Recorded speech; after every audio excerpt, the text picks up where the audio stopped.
All right. hmm You ready? Yes. Okay. Hi, my name is Marcela Toro. I am from San Luis Potosí, Mexico. I'm a multidisciplinary artist, and I'm also a fashion designer. My inspiration comes from my Hispanic culture, from the strength of being a woman, comes from the experience of being a woman, and it's also very colorful. My artwork searches to reflect the times. My designs are something that is supposed to make you feel empowered, something that brings out that badass version of yourself, and it's mostly about showing up for life. The work that I'm doing within myself to better the world is actually meditating. I'm working on myself. I'm working on learning how to bring mindfulness to my body and mindfulness and embracing that as a everyday practice, because that really allows for focus, and it allows for less anxiety, which is something that is really driving our world at the moment. Everything begins with ourselves.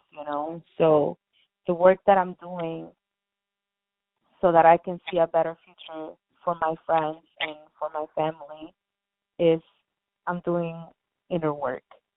I'm bringing mindfulness. I'm talking to my friends about it. I'm talking to my community about it. And above everything, I bring my community with me. I empower them and I uplift them. Last summer, I was really making sure that I was giving myself sunshine, enough water, and enough laughter, because last summer was a pandemic. It still is a pandemic. Last summer was difficult for sure, but I laid the ground for growth, and I focused on myself. I find myself at the front line. I find myself holding the signs up that read Black Lives Matter and that read All Black Lives Matter and that read Abolish ICE. I am at the front line and I'm not scared. That's important too. I was afraid of being a leader because it comes with a lot of responsibility, and there's such a need for somebody to look up to. Society puts a lot of burden on you for that. But I'm not afraid of it. I am leading my own wave, but I'm also team working.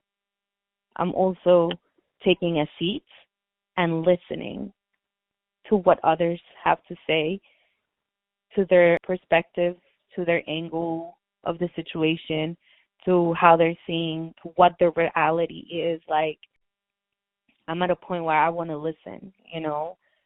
I want to learn. I want to learn from other. I want to hear from others how they're experiencing this time, and I want to see how I can not be an enabler of this system, but how can I use my voice and my power to make a real difference and real change. So that's where I find myself at the moment.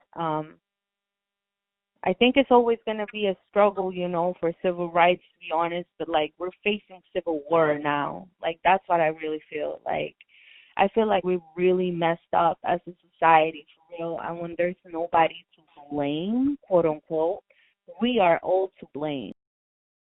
By definition, as they're supposed to be the law enforcement of immigrants that are illegal and that have committed crimes, and they're the ones in charge of tracking them down and arresting them, and then eventually decide if they're going to be deported or in jail.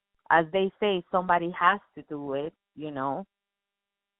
But in reality, what ICE is, it's actually a tool of intimidation that the U.S. government is using to terrorize, anybody that's thinking about crossing the border.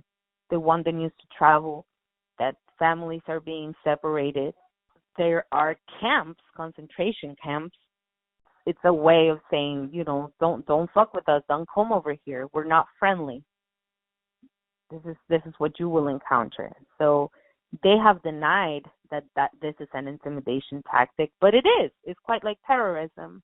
They claim that the only people ICE is going after is actually criminals. That's a lie. I mean, that is a lie. They're not just after criminals. They're after anybody that's living in the U.S. and that crossed in whatever way, whether they have kept an honest job for 20 plus years, whether they're paying their bills, whether they're outstanding citizens, it doesn't really matter. Whether they have families here, it doesn't matter. And even if they knock on their door and they find 5 other immigrants living there, they call it collateral. They might as well just ask. They can make the decision to ask them for their papers, and even if they're not, they don't have a warrant to like actually search in the house and look for other immigrants. If you give them permission into your home, it's over for whomever else lives there. If the agent decides that they want to bring you over and detain you, they can do that now. You can't let them in your house. I mean, let me just put that out there. Like, don't let them in your house. You have the right to say no. Los agentes de ICE pueden entrar a tu casa y buscar cualquier razón para cuestionar a cualquier otra persona que esté viviendo en la casa si tiene papeles o no. Y si la persona no tiene papeles, el agente puede decidir que los puede detener a ellos también. Aunque el caso que ellos están persiguiendo ese día no sea en contra de nadie más de una persona en esa casa, también puede salir arrestando 5 personas más si viven en esa casa. Entonces, lo importante es que no dejes el agente de ICE en tu casa, porque eso es lo que ellos hacen es intimidarte cuando están tocando en la puerta, actuar como si fueran la policía para que te intimides y los dejes entrar a tu casa. Wheels and Hours is like, the problem is that we haven't brought ourselves together. If we are the problem, we are also the solution. Hey fam, it's Marcela Toro. Make sure you tune in to Wheels and Hours and listen to my full interview. Hola fam, es Marcela Toro y asegúrate de que te pongas con Wheels and Hours y escuches toda mi entrevista.